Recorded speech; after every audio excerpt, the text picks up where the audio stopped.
special to me. And so I will start from the beginning. So my name is Carolien Niebling.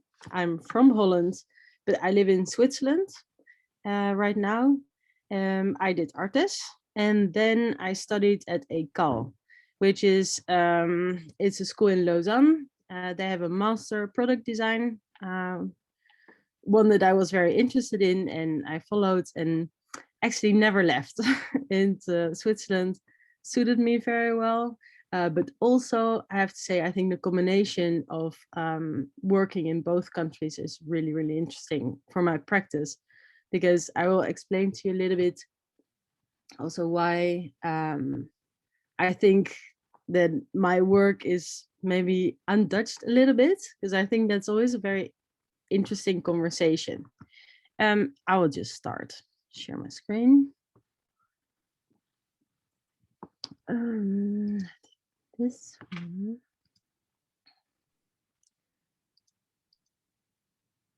So do you see the full screen? Yes, it looks good.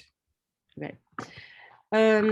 So one of my biggest projects that I did is called The Sausage of the Future. And it started in my graduation year from ECAL.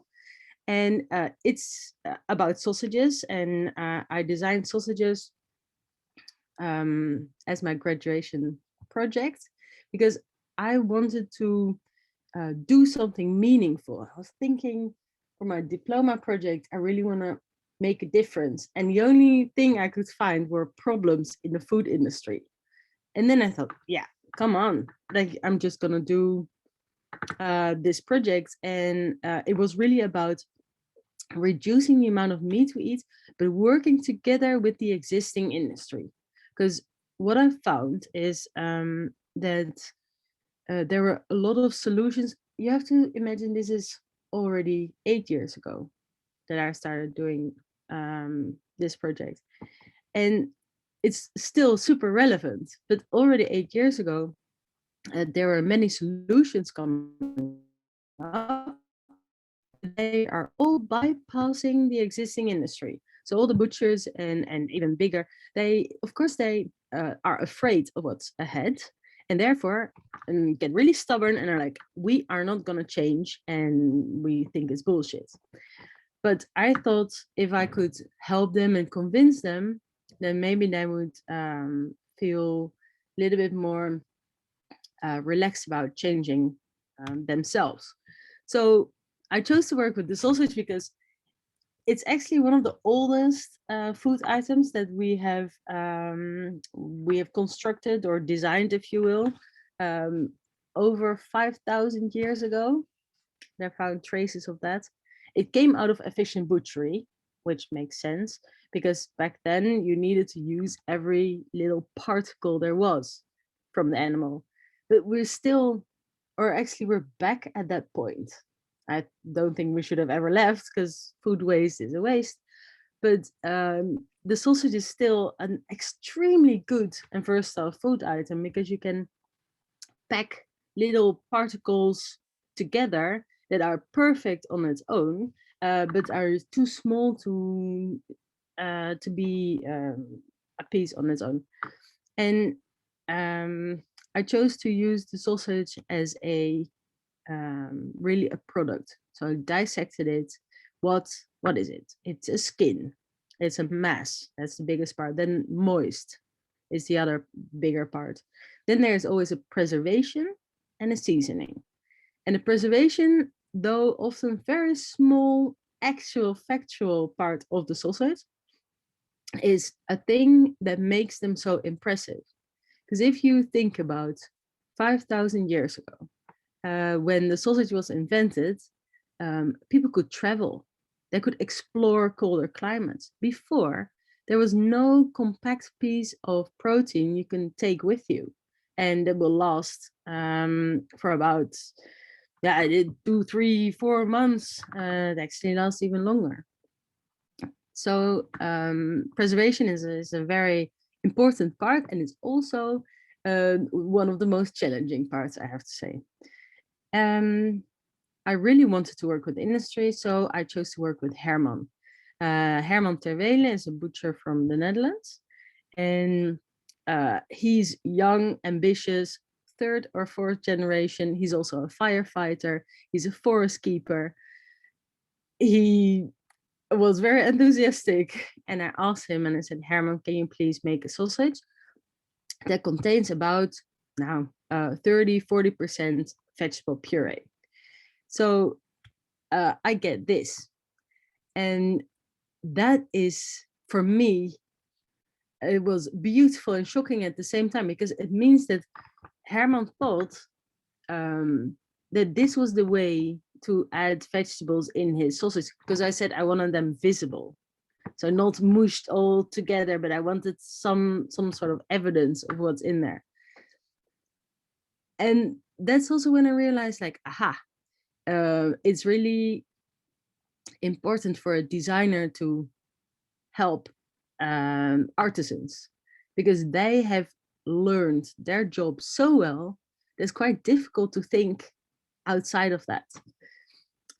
So I said, use simplest filling machine, fill it up more or less like this, and extrude. So you still see the marbling in the sausage, but not every sausage is exactly the same. So you can really taste the different elements that are in there, which also makes it more interesting, because you can look for the one with the most green spots because you like the piece the best. And yeah, eating it is interesting all the time. What I find really important is visuals. If you don't have strong visuals, then you cannot tell your story, because first you need to capture someone. So yeah, I think they're quite strong visuals. I wanted to make a play on that the ingredients become more important than the sausage itself as an introduction. So the ingredients are magnified. This is actually a picture. So we have taken photos of different ingredients for about a week, printed them, cut them out, laid them next to the sausage.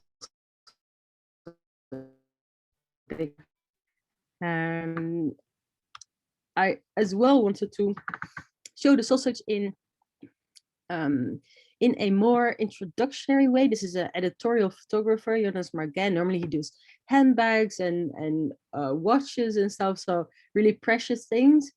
And I thought, that's the right person for the job, because he needs to make them look precious and also give them a character. I also wanted to work with insects in this sausage, because I thought it's a great source of protein. If you ask me now, I would probably not connect insects anymore with meat replacement because of the psychology of disgust, but that's a whole different story. This was really nice to work with Herman, because whatever I threw at him, he would do. So this was us mixing some maggots. Sorry, I will skip quickly to the next one, which was working perfectly. So we were very happy. But the sausages that we made in the morning, after a while, had turned black. This was something I researched about. I had long discussions with people at the University of Wageningen about how to use fresh worms. Why are we not using fresh worms? And they said oxidation is a problem. As long as that's a thing, worms will never be very popular here, because they lose all the moisture when you dry them. Nevertheless, I wanted to make something really tasty out of the insects. So this is a pate. It's made with carrot juice. Back then I thought it would be best to make it with milk and butter and some Madeira, like a classic pate. But after, like, I think 35 tries, we decided that no, that's never gonna give the right texture. It's actually, here you can see maybe a bit better. It's made with carrot juice and some some herbs and spices like cumin and some fenugreek, some really nice flavors that complement the nice notes in the worms. It made a very tasty pate that I have made for events afterwards quite often, I have to say. A part of making all these sausages is also that you need to understand the elements. For example, the glue. It's such an important thing, and glue in a normal sausage happens by a reaction of the enzymes to the small particles and the salt. So um, I need to kind of replace this or make sure that it would work also with different ingredients like the vegetables. So we found that actually dusting them in cornstarch, for example, or potato starch, works quite well. And then you pack them in like that, and you get this, in this case, mortadella with vegetables. And the gluing of the vegetables works really well. Also, this was a bit my conversation piece. You know, it's something that looks um, fresh and easygoing because it's just vegetables and the original mortadella. So people who would be a bit apprehensive of trying it, they would feel more comfortable trying this one. And I also think visually it looks very beautiful. This is again the editorial pictures that we took from it, and you can really see that this is a much more mellow flavor in the image. Before it had a strong, shiny cutlery, and it had very hard red light. And now it has a much softer, more delicate feel to it. So I wanted you to get a feel, or the viewer to get a feel of what this sausage would taste like. I touched upon this a little bit before, psychology of disgust. So it's a very important thing because we tend to not try certain food items because we think it's disgusting or not nice, and we won't like it. But most often that's not the case. It's the thought of it that makes you not want to try it. I have a little challenge for you for the next time. It's in research it says if you try something 7 to 9 times in a different way, you will learn to love it, except when you don't like something because of a trauma. So if your parents have pushed Brussels sprouts in you too forcefully, then maybe it won't work. But otherwise, it should actually help for you to try it 7 times in a different way, not always cooked the same way. And then your taste buds should appreciate it better. In this case, I wanted to work with a blood sausage because any of you who has eaten that ever knows that the flavor is delicate. And if there's any flavor blindfolded that I would say everybody would love, it's that. So I thought it was a shame, since we need to start to reduce meat consumption, but when we're still in the way of like eating meat and processing meat, we should use everything.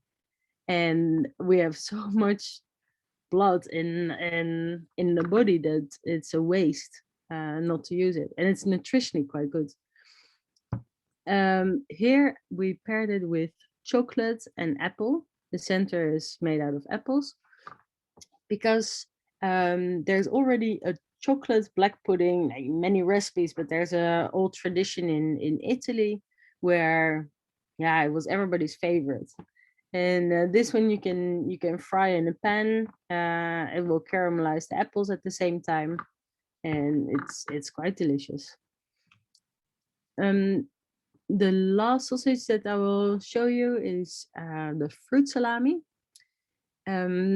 I really wanted to make a salami like one of the first ones, like the raw pieces of pork with salt in the drying chamber. So I went for fruits, nuts, and some flowers. It can be extremely seasonal, because you just need to make sure that the ratio is right and the moisture is right. But I have worked with many butchers now over the years, and this is the easiest to teach them. The most amazing thing is that you can hang it in the drying chamber, and it will actually dry just in the same way, and it will last for more than a year without refrigeration. Something that's really interesting because there's no conservatives used. So whenever it is high season of a certain fruit and you have too much, you can make it into a sausage. So I researched about just over 100 ingredients that I thought fitted really well in the sausage. They are chosen for nutritional value, and they're chosen for future proofness. Like, is this crop actually a good one? Does it need too much water? Or yeah, and in the book that I made, there's this page, and then there's a few very scientific pages of all the nutritional value, so you can create your own. It was always that the idea that the butchers, with all their infrastructure and everything they have, they could create their own. So I think sausage could look a little bit more colorful, and it is. I was so very lucky to have traveled around the world,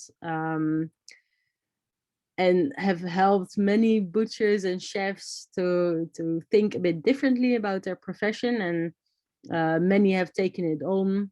I sometimes get pictures from new tries that I did, and also Herman is making in the summer many vegetable sausages. He's not buying them in like this bulk soy or seitan based sausages that you have to flavor, but he's just making them out of vegetables, and it tastes like the vegetables, which is amazing.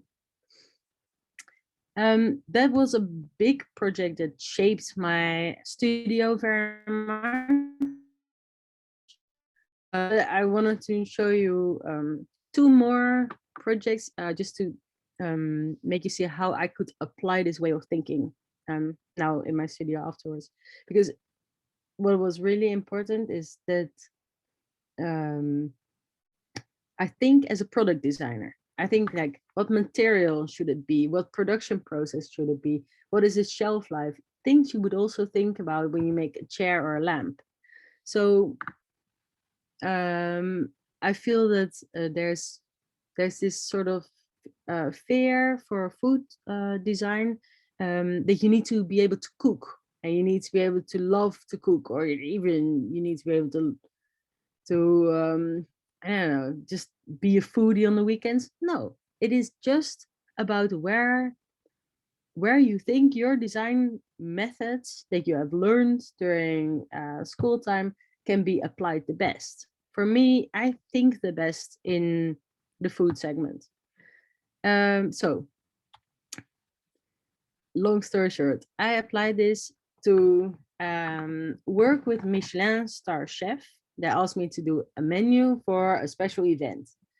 But I said to him, like, come on, let's challenge ourselves a bit. Let's make it as little waste as possible.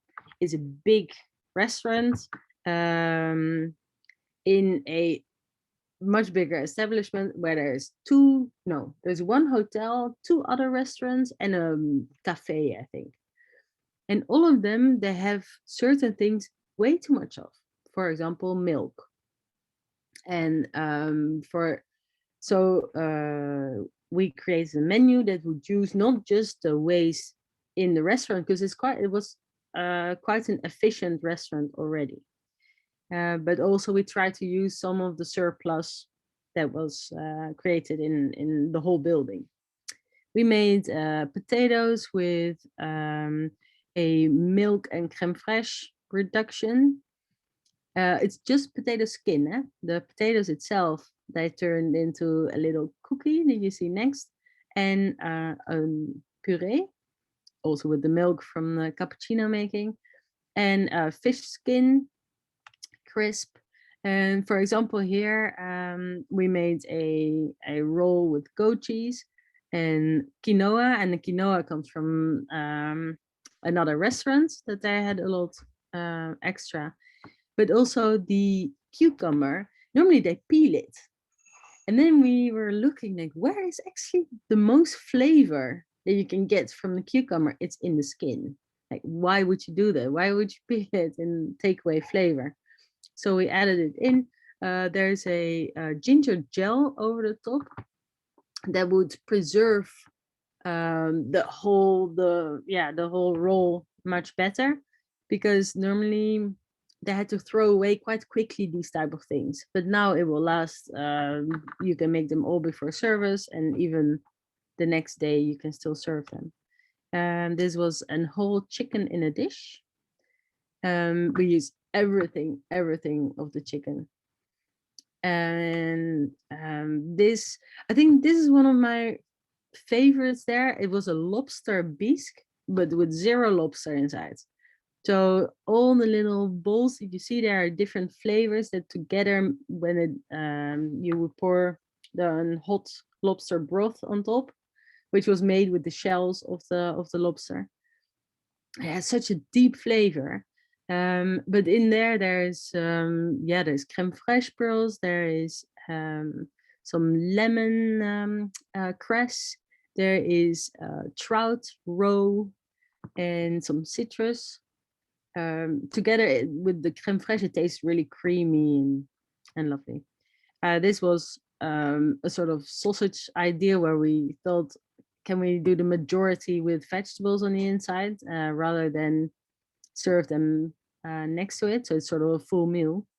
And this was one of my favorite ones.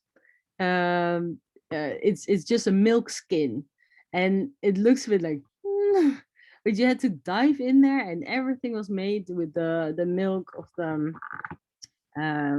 leftover cappuccino making. And it was a milk ice cream, caramelized crumb, and just incredibly good. But so this was a high dinner. In the end, it's amazing, but it costed him so much less than what they normally would do. And it's not just waste reduction. It's just we need to think away from using only the luxury elements that just got stamped luxury: fillets, foie gras, lobsters. Like you don't need, if you have a good chef, you don't need expensive ingredients to eat fantastically. And then there was another sausage project that I did in New Zealand, where a restaurant there, Clooney, they had invited 6 upcoming chefs, and they would make a sausage inspired dish. This is paua sausage. It is abalone, a black mussel. It's very tasty, but it's very big and it doesn't look so appealing. And the Kiwis, they don't eat this. So he wanted to reintroduce it back to his country. This is made entirely out of waste. Things that would have gone to the bin. It's a fish dish with fennel. And I think this is quite cute. It's a chocolate hot dog with the fruit sauce. But the nice thing is that he made the chocolate from the first bean that came. They roasted it and they used the rest heat then to melt the chocolate again. It's very well done. And this, I have another small project to show. This is when I won the Villa Noailles. It's design prize in the south of France. I would highly recommend to participate if you like the south of France. It's amazing, but I find it quite funny. As a prize, you get to work with 2 amazing companies, but for free for an entire year. So I had the pleasure to work with Sèvres for an entire year. But I think it works a bit both ways. You should always value yourself as a designer. We have studied. I find it quite an odd prize to give to someone. Anyway, I loved working with them. That is totally besides the point. And they briefed me to make something decorational for on the wall. Now, I think there's not a more boring brief that you can give to a designer. So I tried to make it a bit more interesting, and I wanted to make a series of plates, and I thought, people hang plates on the wall, so why not? It's about showing the beauty of seaweeds, of edible seaweeds. So I used only, this is an image I took on the beach in England, but for the project, I used only soaked seaweeds that I bought from shops. So they're actually like what we can eat. And I wanted to show like how incredibly delicate and beautiful they are, because it's so unfortunate for the seaweeds that they have been marketed so bad. Dried, shriveled up, cut in small pieces in the corner next to the fish. But actually, one, it doesn't have to be paired with fish at all. It can pair with a lot of other things. You can just add a little bit to almost anything for umami, which is fantastic. Dulce, for example, pairs amazingly with chocolate. Many things like the kombu and wakame, they pair fantastic with like noodles or something bready. Anyway, this is a kombu. And this is, I think, a beautiful little sprouting dulce that you see in the middle there and on the plate. Here is wakame. I think what is so amazing about seaweeds is that we don't realize that, but because they are growing in the sea, like more to the shore, a little bit deeper, they need to survive in their habitat. So they have created themselves a structure that will survive them. So often they need to keep some moisture in because of the high tide, low tide. That's why they are always a bit thicky, and to keep them alive when it's low tide, but also to keep them from tearing when the waves come in and they keep on washing over and over. If you lose half of your plant every time that happens, then that is very exhausting for the plant. So I was completely blown away by the structures, because they go from very small startings to really big leaves, no structural elements whatsoever because of they're hanging in the ocean. But also they can turn, like here we have all the leaves are in a certain direction, but in the water, because of the movement of the water, they all the time turn. So all the little stalks, they were very flexible and they could turn. It's amazing.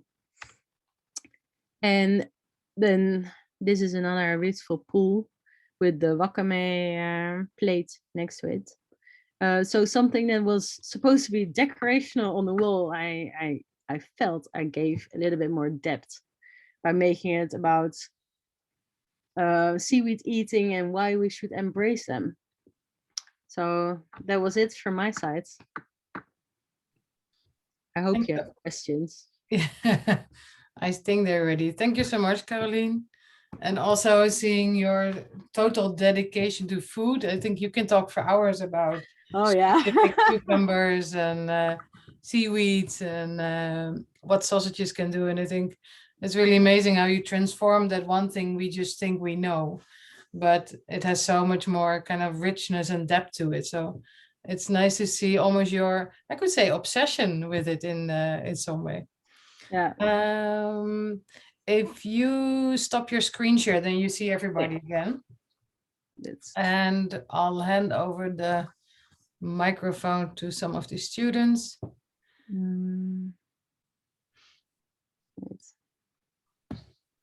I don't. Is it stopping?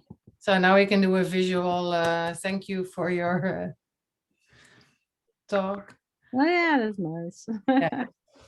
Yeah, there are people. I mean, you are talking to a screen, but there's still 70 people behind it. Hannah raised her hand, and Elamine as well. So you're in the same screen. Go ahead. I think it's really interesting that you see sausage as a product. I think that's really inspiring. But do you also do this with other projects where you don't work with food, or are all your products food related? Yeah, by now they're all food related. I tried not to do it, but it was quite funny at my admission at Ecole. I said, but here at Ecole you cannot only do foods projects, and I only did food projects. But I mean, tableware, I think for me is also related to food, and I think I also work with farmers, and we talk about agriculture, and we talk about harvesting and those type of things. And for me, that's all part of the big bubble. Nice. Thank you. You're welcome. Anna, I see. Yeah, I was wondering, how do you start or initiate a project? Is it very much based on about researching and from there working more hands-on, or do you start very hands-on from the moment on? Like, how do you work?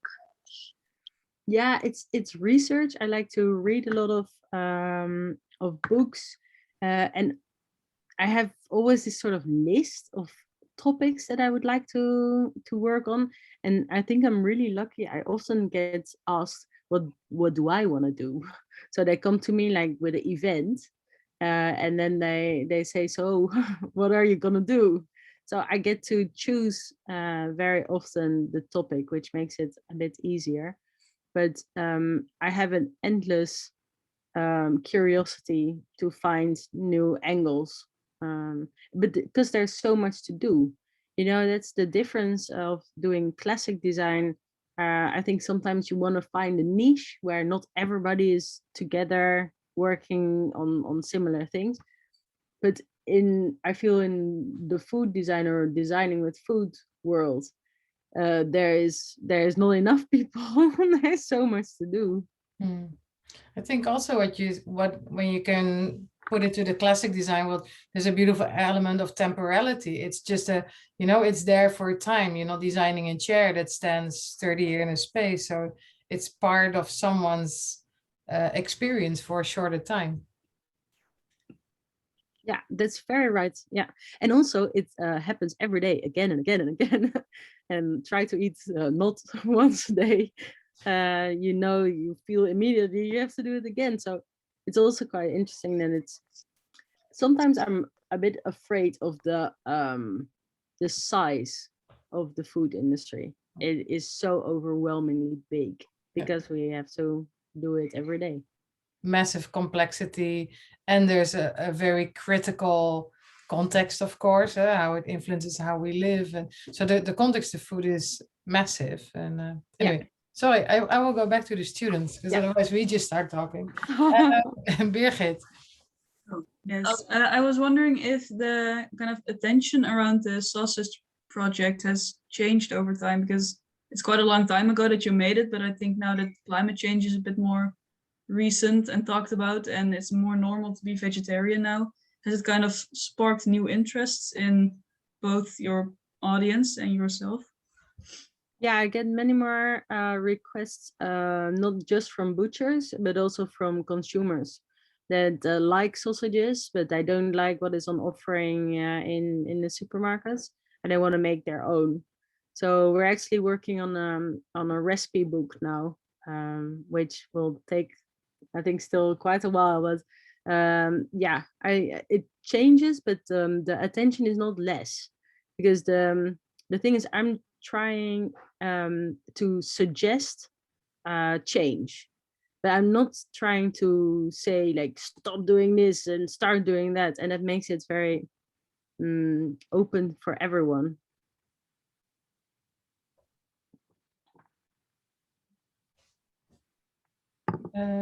Birgit, ready? I know Anna has her hand up.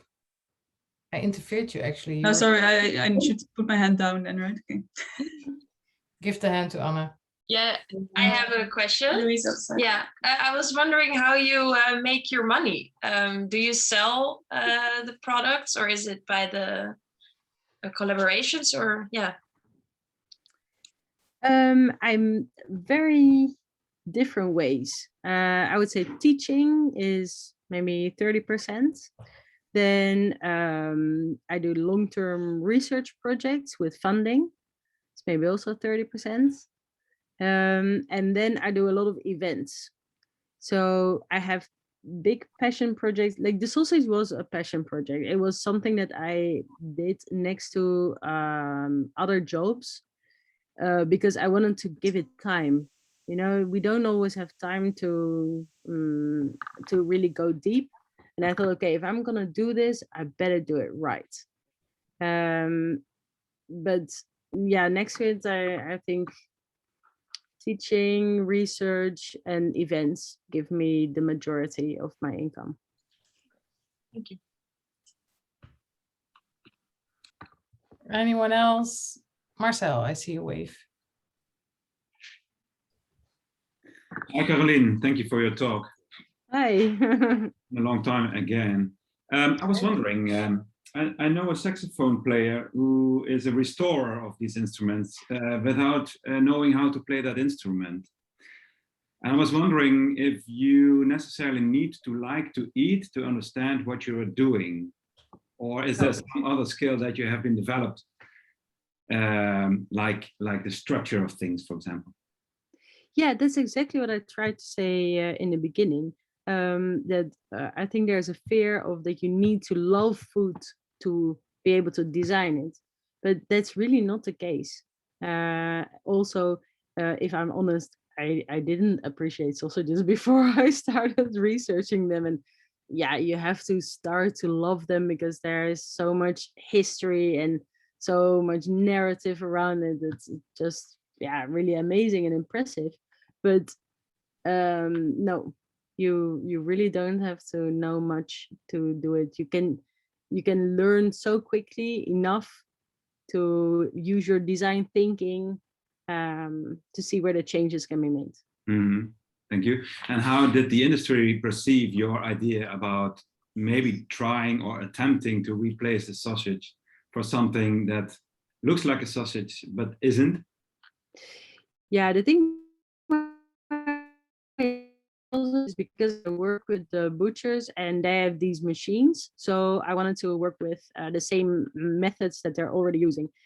In the case of the sausage, also for example with cheese, it's really form follows function. Like don't try to change it because the efficiency will go away, because it has been like the same with cheese. You have to turn it and you have to like often you have to paste it with the wax. So the shape makes so much sense that another shape would just take more time. The bigger industry, like supermarkets, they have been now almost all interested, and all of them they stop the project the moment that I say I want the ingredients visible and a minimum of 50-50. So I don't want this stupid 20%. You know, I start with 20% for the butchers to ease them in. But of course, I want, by now we need to make a difference. And then they we're gonna think about it. And I get ghosted. It's interesting what you said, like as a designer, you help the artisans, but the market is so stubborn because the market is afraid to make that change because they might lose their customer or interest. And so it's quite hard to break through this barrier that has been built up for generations, especially with the industry, of course. And but I liked how you said, like as designer, we kind of help. So it's a little bit this shifting of the ego, like, oh, I'm making something what is kind of pretty for me, or how do you look at this sense of helping? Or I think sorry. No, go ahead. I think it's essential to collaborate. Also when you're working with food, like if you want to design a chair, you're not gonna make the production yourself. Then you are the artisan again, or the production facilities. So it's really important that you do it in a way that they feel included and they feel thought of. Yeah, but for me, it was the most important was when I step into the butchery and I ask something, they will not say like, oh, no, girl, you haven't thought about this and this and this and this and this. So I researched like a lot. I made my first sausages at home just to get a grasp of what they're doing every day. So for you, it asks as a designer that you really get that reality check to really, there's this word called T-shaped people, like the base of the T is your grounding. And then when you shape out the T, that's the fields you might get into. So when you get into the in the field of design, your base is still product design. So that's your knowledge. Yeah. But to get into these other fields, you need to kind of really look through their perspective and take that on board. And so it asks, there's a lot of field work for you to do and research and but with every project, like if you're gonna make I don't know, a medical device or a bike or a cupboard, you all need to research. Like, what do people need to store? Where do they need to bike? And it's this culture of how we live and really look through that. Are there any students who love to ask something? Emma, hello from Kyoto. It's midnight with you or not? Yes, almost midnight. I had a question because there's somebody who's researching food design in my lab. And as you mentioned, it's still like quite a small field. Not a lot of people do food design, but I was wondering if you have anybody that you take inspiration from who is openly like a food designer. I have many people that inspire me, but I have to be honest, I don't look so much at other food designers. Of course, I know Katja Gruiters, and I think she's incredible. I know also Marije Vogelzang. I think she is very Dutch, which I am not, in the sense that she likes more to talk about provocation and about maybe more the provocative side of things, and I like to work on the practical side of things.